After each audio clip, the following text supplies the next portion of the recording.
di dunia amalannya tertolak, di akhirat keadaannya terusir. Itulah pelaku bid'ah yang diancam lewat hadis-hadis Nabi sallallahu alaihi wasallam.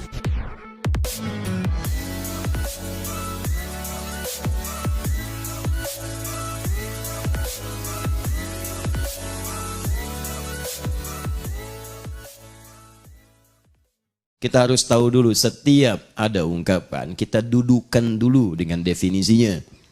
Ya, karena itu kebiasaan para ulama, disebut dengan ta'rif definisi. Penting didudukan, karena sekarang banyak orang memberikan penilaian, tapi tidak mengerti hakikatnya apa. Dalam semua hal, dalam segala hal, dalam bidang apapun, ketika Anda ingin menilai sesuatu, maka pahami dulu maksudnya. Jangan-jangan Anda komentari, tapi Anda tidak mengerti arahnya. Baik. Sekarang apa itu bid'ah? Kita bagi dulu pada dua bagian. Pertama secara bahasa dan istilah. Ini penting karena istilah ini memberikan batas. Mau dibatasi apa pengertian bid'ah ini? Apakah dalam pengertian urusan dunia atau dalam pengertian urusan agama? Kalau Anda ingin memahami bid'ah dalam urusan pengertian dunia, maka kalimatnya bisa netral. Tapi kalau Anda memahami urusan bid'ah dalam pengertian agama, maka ia boleh jadi memiliki pengertian yang tidak sama dengan paham sebelumnya. Mengerti sampai sini? Awas, awas ya. Nanti dalam agama pun akan dibagi lagi. Nanti kita akan masuk pada turunan. Sunnah misalnya. Nanti dalam turunan pengertian agama, sunnah bisa beda-beda lagi. Apakah sunnah dalam istilah fiqih? Apakah sunnah dalam istilah usul fiqih? Ataukah sunnah dalam istilah ilmu hadis? Anda akan temukan perbedaan lain antara sunnah di usul fiqih dengan sunnah dalam fiqih. Beda antara sunnah pengertian di fiqih dengan sunnah dalam ilmu hadis. Tapi kita kembalikan dulu ke sini, jika disebutkan bid'ah dalam pengertian istilah syariat, agama, maka yang dimaksudkan itu bukan seperti yang tadi dijelaskan. Karena ukuran penjelasan syariat mesti melihat keterangan pemberi syariat itu, yaitu Allah Subhanahu wa Ta'ala yang diteruskan lewat Rasulnya Muhammad sallallahu alaihi wasallam. Jadi kalau urusan syariat saya tidak bisa mengarang. Tidak bisa mengarang, tidak boleh. Mengarang hanya ada dalam pelajaran bahasa Indonesia. Ya, di syariat tidak. Ketentuannya lihat di Al-Qur'an ataukah di penjelasan Al-Qur'an disebut dengan hadis. Baik, siapa yang menyampaikan hadis? Rasulullah sallallahu alaihi wasallam. Maka kita bertanya kepada Rasulullah, "Ya Rasulullah, apa pengertian bid'ah dalam urusan syariat sehingga kami bisa bedakan dengan pengertian-pengertian dunia?" Sebab kalau Anda tarik pengertian dunia ke urusan syariat, bisa repot nanti ibadahnya. Karena semua boleh. Wah, itu salatnya pakai bahasa Arab. Orang Arab, saya mau orang Indonesia pakai bahasa Indonesia saja. Allahu Akbar, baru. Itu bid'ah. Memang inovatif. Salah. Paham? Baik. Allahu Akbar. Udah kebanyakan kiri duluan. Saya mau kanan duluan. Allah. Kadang kaki naik dikit. Ya? Muncul lagi. Assalamualaikum warahmatullah. Assalamualaikum warahmatullah. Dia cuman kepalanya doang. Tangannya kemana? Assalamualaikum warahmatullah. Assalamualaikum warahmatullah. Contoh. Kalau semua perkara urusan dunia ditarik ke dalam urusan agama, maka para ulama mengatakan setiap orang akan mudah melakukan dan mengerjakan apa yang ia inginkan. Maka tidak teraturlah urusan agama itu kemudian. Jelas sampai sini? Baik. Turunkan ke sini. Kita akan bahas tentang turunan ini dengan menurunkan ayat-ayatnya. Boleh saya hapus dulu? Alhamdulillah. Baik ya. Baik, silakan Pak. Jazakumullah khair. Boleh Pak. Masya Allah. Sebentar Pak. Ini teman-teman, materi ini penting. Saking pentingnya, polisi aja susah ngapusnya tuh. Ya. Jazakumullah. Silakan Pak. Masya Allah. Apa saya bilang? Iya Pak. Lebih mudah nangkep penjahat dibandingkan ngapus Pak. Jazakallah. Baik. Baik, sampai sini aja Pak, cukup biar saya di sini dulu. Bapak, Masya Allah, jazakumullah khair. Semoga memuliakan Pak Suhaidi. Baik, nanti kita ke Mekah Pak ya, sama-sama tanggal 24 Desember. Dan kita di depan Ka'bah memohon kepada Allah. Dengan insya Allah saudara kita Muhammad Zuhri. Dan kami sampaikan insya Allah dengan juga saudara-saudarinya, saya ingin mengajak keluarganya karena saya dengar ayah ibunya juga sudah meninggal dunia, maka kami gantikan dari ayah ibu itu. Mulanya kami ingin mencoba membantu untuk juga, bukan membantu sebetulnya, hanya Allah titipkan, kemudian kita hadirkan sifat berbagi untuk merenovasi rumah, tapi ternyata Alhamdulillah TNI sudah bergerak, yang lain bergerak, maka saya kira kami alihkan nanti insya Allah mengundang Saudara Muhammad Zuhri dengan seluruh saudaranya, ada 4 orang, kita bersama-sama menunaikan umrah insya Allah. Cukup Pak, sampai di situ dulu. Baik ya? Nah, sekarang kita akan tanyakan pengertian bid'ah menurut syariat. Yuk, 1. Hadis. Kita ambil yang paling sahih saja supaya mudah dipahami. Pertama Al-Bukhari. Kemudian hadis Muslim. 2 ini saja, nomor hadis 6259, nomor hadis 1718. Asar lebih 2 jam 3 menit. Asar kan 15.13, ya, ini 17.18. Kemudian di hadis Muslim juga, ini yang disebutkan bid'ah langsung, nomor hadis 867. Ya. Fokus. Saya akan mulai dari yang ini dulu. Setelah itu baru nanti saya turunkan ayat-ayatnya. Saya mulai dari sini karena di sini kalimat bid'ah langsung disebutkan. Baru kemudian kita ke sini, ini sama substansi hadisnya, bahkan kalimatnya tidak ada bedanya. Baik, saya mulai dari sini. Ini sering dikutip kalimatnya oleh para khatib, khususnya di hari Jumat. Baik, fa inna asdaqal hadithi kitabullah. Sungguh kalimat-kalimat yang paling benar, sifatnya mutlak kebenarannya, itu hanya Al-Quran, kitabullah. Maka mustahil ada kerancuan di dalamnya, maka kita tidak boleh meragukannya. Wa khairal hadyi hadyu Muhammadin sallallahu alaihi wasallam. Dan petunjuk terbaik, jika ada yang memberikan petunjuk, maka yang terbaik yang bersumber dari Nabi Muhammad sallallahu alaihi wasallam.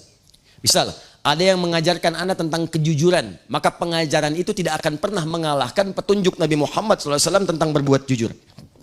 Ada yang mengajarkan misalnya tentang keadilan, maka sifat adil itu tidak ada yang mengalahkan dari sifat keadilan yang pernah diajarkan Muhammad sallallahu alaihi wasallam. Maka setiap yang mendapatkan pengajaran dari beliau, Anda mesti praktekkan dan tunjukkan kepada lingkungan bahwa Anda yang terbaik.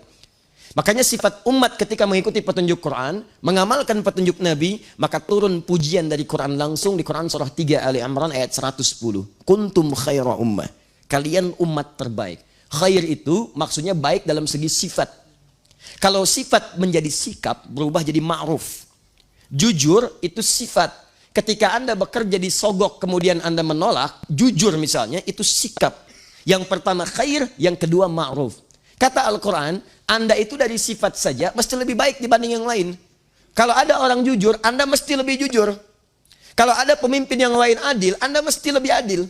Kalau ada orang sabar, Anda harus lebih sabar. Karena kita punya 2 pedoman terbaik untuk mewujudkan itu semua. Ketika Anda bisa menjadi seperti itu, maka dimanapun Anda tinggal akan terangkat harkat, martabat, dan kemajuannya.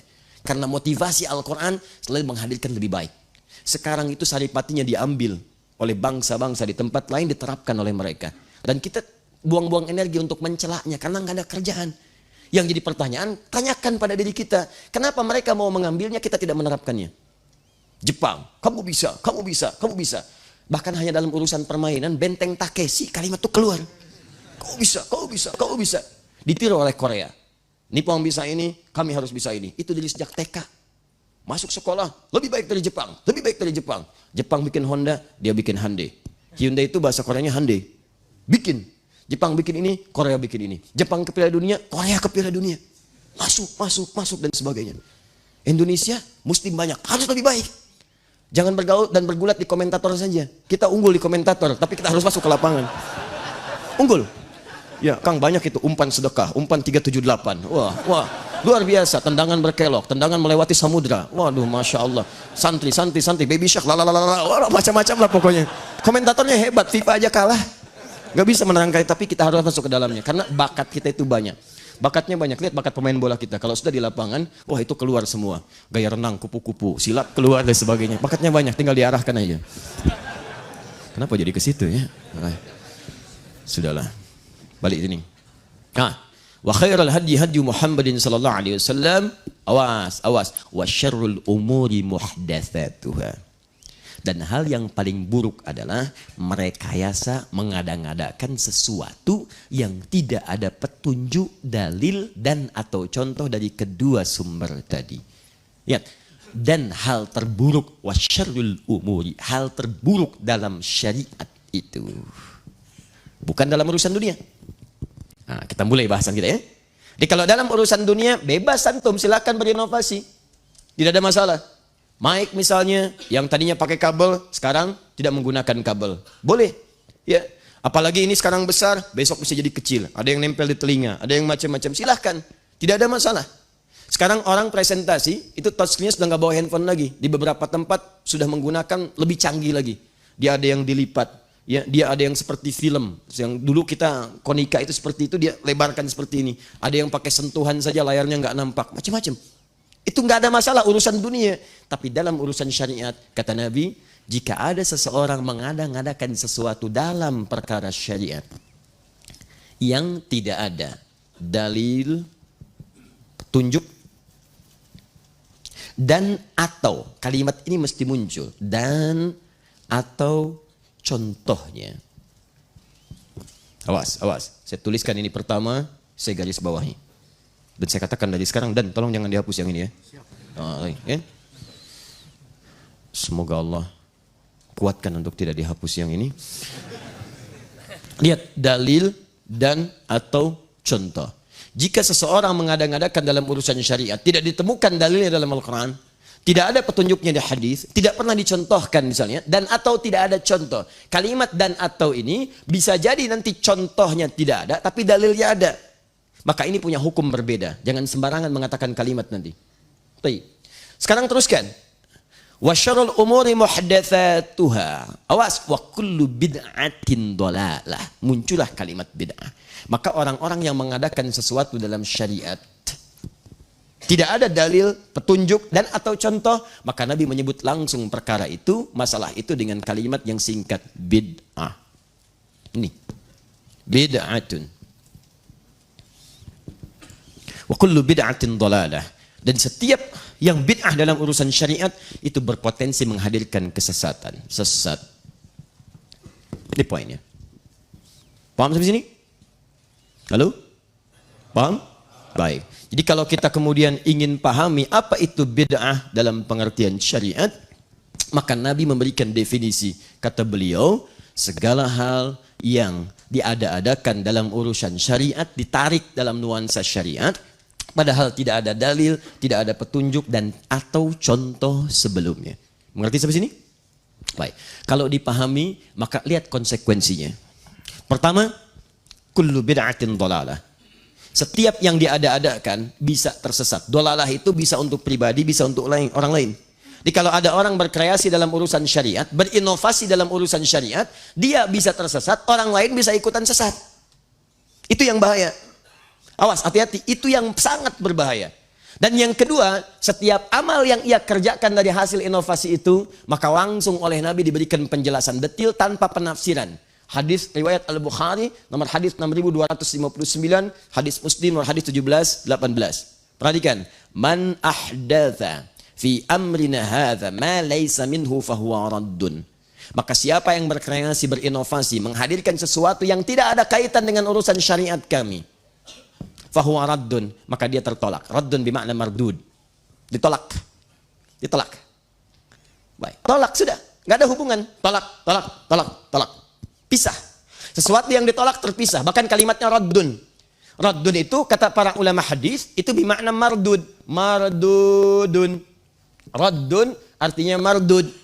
Tapi kalau Anda belajar fikih lughah, ada kaidah mengatakan begini. Ziyadatul mabna tadullu ala ziyadatil ma'na. Kalau satu kalimat bertambah hurufnya, maka ini menunjukkan beda arti dari sebelumnya, mengalami perluasan dan perpanjangan. Ini tertolak, ini juga tertolak. Tapi kenapa kalimat tertolaknya tidak menggunakan mardud atau raddun? Kalau kalimatnya menggunakan mardud, itu artinya cara penolakannya lebih panjang, lebih halus. Jauh, jauh, jauh, tidak langsung ditolak. Kadang-kadang basa-basi, kayak orang melamar tapi tidak disukai. Tapi kalau yang ini, raddun, kalimatnya singkat, padat, cepat, menunjukkan sesuatu yang berlangsung dengan cepat tanpa basa-basi. Tanpa basa-basi. Raddun. Bapak, ada apa kemari? Mau melamar? Maaf Pak, sebelum datang, saya kasih tahu dulu Pak ya, Bapak sudah tertolak. Sudah. Baik, paham? Maka kalimatnya menggunakan raddun seakan-akan sebelum bahkan Anda menghadirkannya, Nabi sudah cepat menolaknya. Saya tidak akui. Ingat, kalimatnya bukan menggunakan mardun, tapi raddun, fahuwa raddun. Maka kalau ada yang berinovasi dalam urusan syariat, saya tidak akan basa-basi, kata Nabi. Kamu tertolak. Bahkan ketika dia hadir saat di akhirat nanti, hadisnya sahih.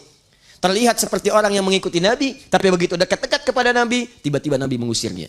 Dan Nabi tidak pernah mengusir manusia dalam urusan kehidupan di muka bumi. Tanpa syariat yang dibenarkan oleh Allah Subhanahu wa taala. Tapi ketika di akhirat datang, kamu siapa? Oh, begitu dekat, kamu bukan umatku. Pergi. Raddun. Di dunia amalannya tertolak, di akhirat keadaannya terusir. Itulah pelaku bid'ah yang diancam lewat hadis-hadis Nabi sallallahu alaihi wasallam. Paham sampai sini? Itulah bid'ah yang tidak ada dalilnya sama sekali. Dan tidak ada kiasnya di sini, enggak ada analoginya. Dan dianggap sebagai bagian dari ibadah. Itu sederhananya.